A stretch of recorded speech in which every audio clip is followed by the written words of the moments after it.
Hello, Lisa here, and I wanted to share with you this 6x6 layering stencil from Tailored Expressions. It's a fun stencil. I've played with it before. This is the first one I did, and I just love how the layering looks. This is more of a fall one. Taylor and her team has more of a Christmas one, so I thought I would share with you how I would use a stencil. There's lots of ways. I'm using the blender brush from Tailored Expressions. I am inking this whole thing with brown ink, and yeah, just going around. If I really cared about the little markings right there, I would totally change, but I don't really.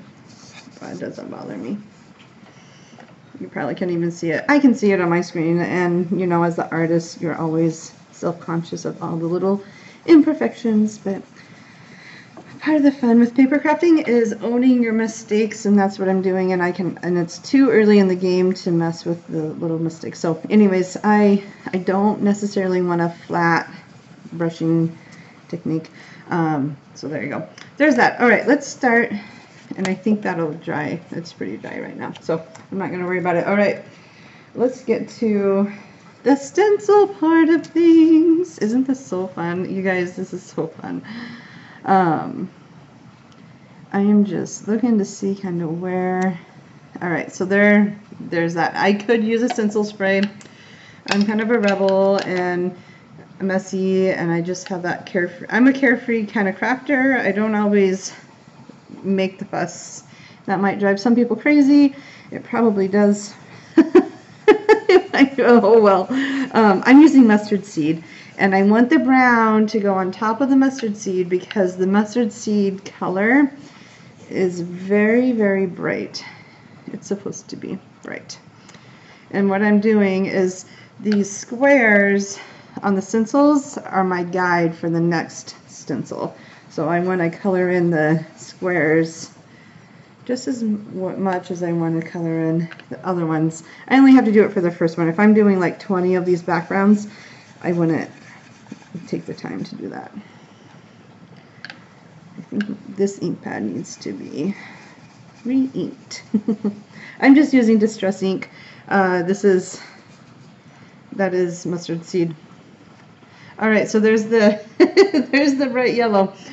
All right, and because I'm going for more of a fall theme, I didn't pick up my paper or anything. I let that be, and I'm just going to set my next stencil right down there. If I were to make a whole bunch of them, I would probably just put a little bit of glue on the bottom of this paper and then be able to just keep going, but hold it still a little bit easier. But okay, now last time I used this ink, it was super vibrant, so I think this is going to look fantastic. Yep. You can always tell when your ink pad needs re-inked because like I hardly dabbed my ink into here and got lots of ink, but my mustard seed one I need to re-ink. There you go. There's the orange. There's the second part of it. And I will go back in and add some more brown, I think. And then here's my red berries. Okay. And for the red berries, I'm actually gonna do two different things.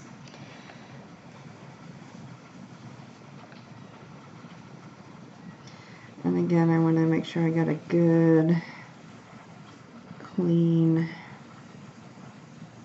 I just love the berries this time of year.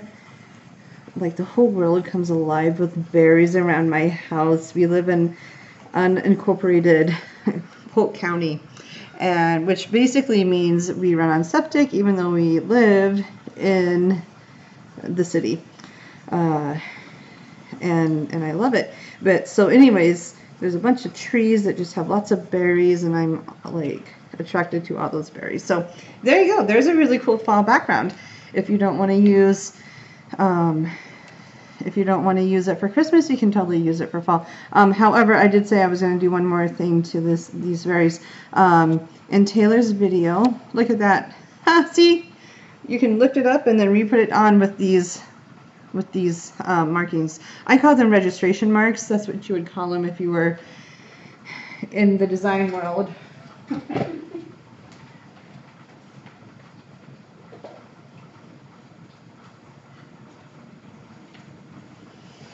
Okay, so instead of using glitter mist, I'm actually just going to use some of this red gold, and I'm going to be a rebel, you guys, and I'm going to lift up my red gold onto here. And then I'm going to try, oh my gosh, look at that. That's going to look gorgeous. So I'm just using red gold Starry Colors, and I think this is really going to set off the card.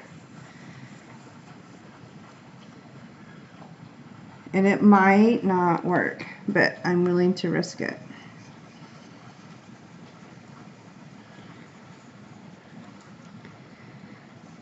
Okay, let's see what happens.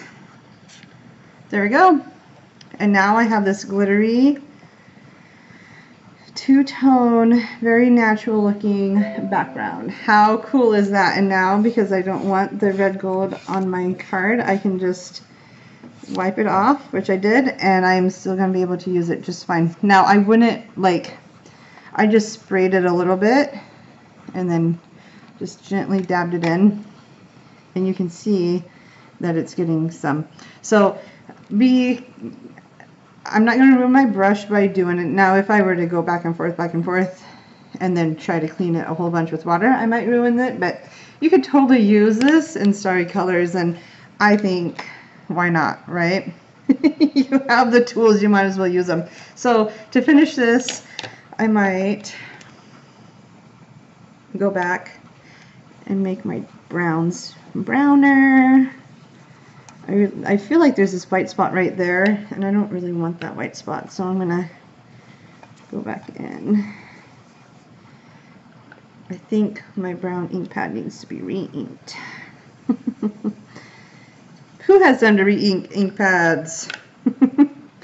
I feel like you have to let it set for like an hour before you do it, but look at how cool this is. This is going to be a beautiful background for a fall card. How pretty is that, huh? Now, if I were to, I always like to put my sentiments or whatever down here because I see like a whole bunch of glittery goodness right up there, but isn't that a gorgeous background? Oh, I just love it. The orange is subtle, the red is perfect. It's a good background. It's a great stencil setup. So think about getting one and make a whole bunch of fun backgrounds. This is really fun. And so I just use Starry Colors for the little berries, and then made it work. So you could probably do this without this. You could probably just use that and make a couple of different backgrounds using just the Starry Colors. I think would look really pretty too for a Christmas card or whatever. But here you go. And I think this would be a fun confetti type birthday thing. I don't know, there's just so many things you can do with these stencils. I'm excited to play with them some more. So give them a try. Thumbs up if you like this video, and I look forward to teaching more with stencils. Thanks so much. Bye.